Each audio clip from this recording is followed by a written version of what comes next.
Assalamualaikum warahmatullahi wabarakatuh. Selamat pagi anak-anak. Siswa-siswi baru SMPN Negeri 5 tahun pelajaran 2020-2021. Selamat datang di SMP Negeri 5. Ya, untuk masa pengenalan lingkungan sekolah kali ini kita melaksanakan secara daring. Jadi kalian tidak bisa ke sekolah terlebih dahulu. Tetapi saya harapkan kalian dalam keadaan sehat, ya, tetap menjaga kesehatan, tetap menjaga protokol kesehatan ya di rumah supaya terhindar dari penyakit COVID-19. Untuk kali ini Pak Bangkit akan sedikit memperkenalkan diri dulu. Nama lengkap saya adalah Bangkit Setiawan. Di situ mapel IPA. Jadi Pak Bangkit di SMP 5 ini mengajar mata pelajaran IPA. Ya. Nah, dalam masa pengenalan lingkungan sekolah ini, Pak Bangkit memberikan materi pendidikan karakter. Ya, apa tahu pendidikan karakter itu? Kenapa harus ada pendidikan karakter? Ini sedikit akan saya jelaskan bagaimana pendidikan karakter itu ditanamkan di sekolah. Nah, sekarang dari definisinya dulu. Apa sebenarnya pengertian dari pendidikan karakter? Pendidikan karakter adalah suatu pengetahuan yang berfungsi memperbaiki karakter manusia yang perlu ditanamkan sejak dini. Untuk apa? Untuk mencetak generasi yang berakhlak dan bermoral. Jadi diharapkan dengan pendidikan karakter akan dihasilkan generasi yang lebih berakhlak dan bermoral. Nah, dari pengertian tersebut, pendidikan karakter sangat penting diberikan sejak dini untuk mengatasi krisis moral yang sekarang sedang melanda negara kita. Nah, sekarang krisis moral apa saja sebenarnya yang sekarang ini kita alami, tapi tidak kita begitu perhatikan. Nah, ini beberapa krisis moral yang sedang melanda negara kita. Antara lain yang pertama adalah meningkatnya pergaulan bebas. Jadi semakin menipisnya batasan-batasan dalam pergaulan, utamanya antara laki-laki dan perempuan. Ya. Jadi batasan-batasan dalam bersosialisasi, ya, batasan-batasan dalam saling berteman ataupun yang lain, ya, itu sekarang ini semakin bebas. Artinya apa? Tidak memperhatikan lagi norma keagamaan maupun norma-norma kesusilaan yang ada di lingkungan masyarakat. Yang kedua, maraknya angka kekerasan dan kriminalitas anak-anak dan remaja. Angka kekerasan di sini yang dimaksud adalah semakin meningkatnya tawuran pelajar, ya, kemudian bullying, kekerasan di dalam lingkungan sekolah maupun di lingkungan masyarakat. Sekarang ini semakin tidak terkendali. Kemudian kriminalitas pun juga demikian. Jadi angka kriminalitas sekarang ini tidak hanya didominasi oleh orang-orang dewasa, tapi di lingkungan anak-anak pun sekarang sudah mengenal istilah kriminalitas. Seperti halnya misalkan pencurian motor, ya, perampokan sekarang tidak hanya didalangi oleh orang-orang dewasa, tapi juga remaja. Yang ketiga adalah kebiasaan menyontek dan kurangnya kreativitas. Ya, jadi kebiasaan menyontek pada waktu pembelajaran, pada waktu ulangan misalkan, atau pada waktu ujian, ini sekarang ini sudah seperti membudaya. Jadi menjadi kebiasaan, akhirnya mengurangi tingkat kreativitas itu semakin hilang sekarang. Yang keempat, penyalahgunaan obat-obatan terlarang. Ya, sebagaimana kalian tahu, sekarang ini tidak hanya artis-artis saja yang ternyata sekarang gemar menggunakan obat-obatan terlarang. Di lingkungan pelajar pun, baik itu di SMP, SMA, bahkan di SD pun sudah mulai mengenal obat-obatan terlarang. Yang kelima, pornografi. Dengan semakin meningkatnya teknologi, ya, entah itu teknologi dalam komunikasi maupun teknologi yang lain, misalkan HP, ya, internet yang semakin mudah diakses, itu akan semakin meningkatkan lagi pornografi. Jadi sekarang pornografi tidak hanya menyebar atau disukai oleh orang-orang dewasa, anak-anak remaja pun sekarang sudah mulai mengenal itu.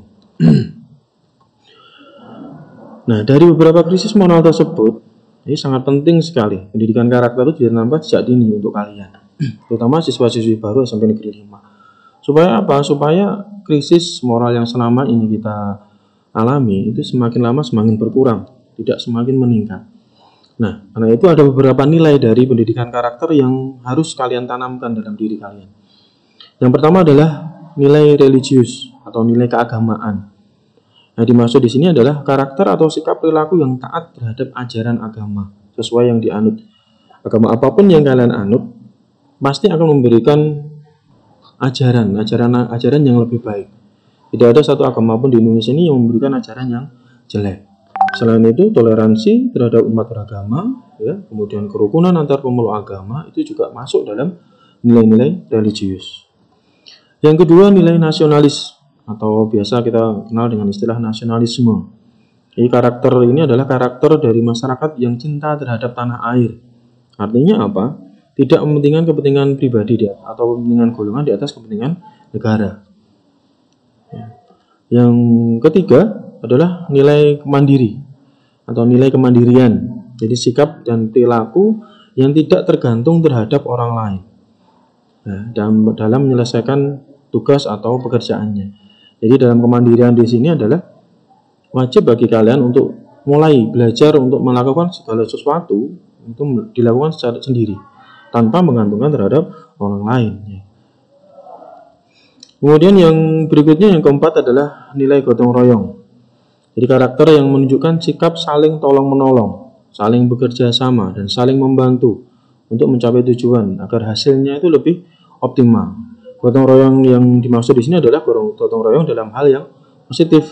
Misalkan dalam membuat kelompok ada tugas kelompok yang harus dikerjakan bersama, maka itu bisa dikerjakan secara gotong royong, tidak hanya menggantungkan pada salah satu orang atau salah satu siswa saja.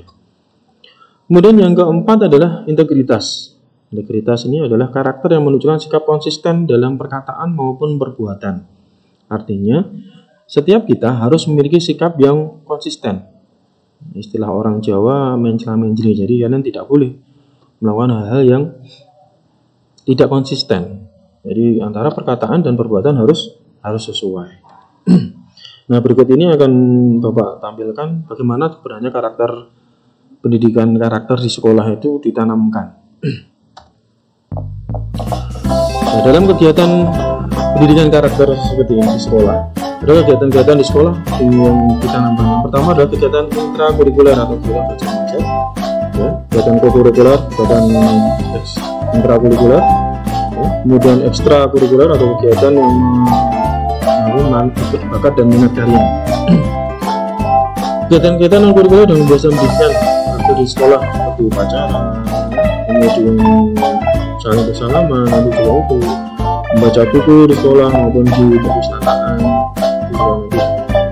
Kemudian kegiatan menjaga karakter bersama orang tua, ya, misalnya setiap hari Minggu, Sabtu, itu kan bisa berinteraksi dengan keluarga.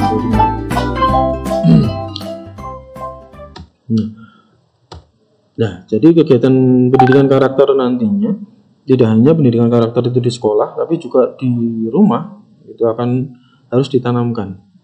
Apa yang diajarkan oleh orang tua, apa yang ditanamkan oleh orang tua harus kalian ikuti. Tidak hanya mengerjakan pekerjaan sekolah saja.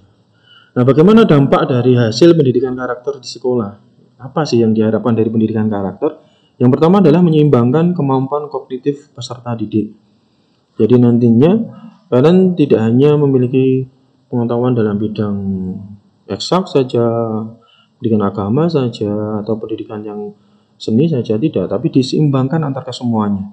Ya, baik itu teknologi, keagamaan, kesenian, bakat dan minat itu akan menjadi lebih seimbang lagi.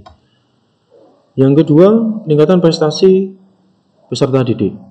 Dengan adanya pendidikan karakter diharapkan kalian nanti akan lebih berprestasi lagi, baik itu dalam segi akademis maupun dari segi non akademis. Yang akademis tentunya karena sudah tahu seperti kemampuan belajar IPA misalkan, matematika.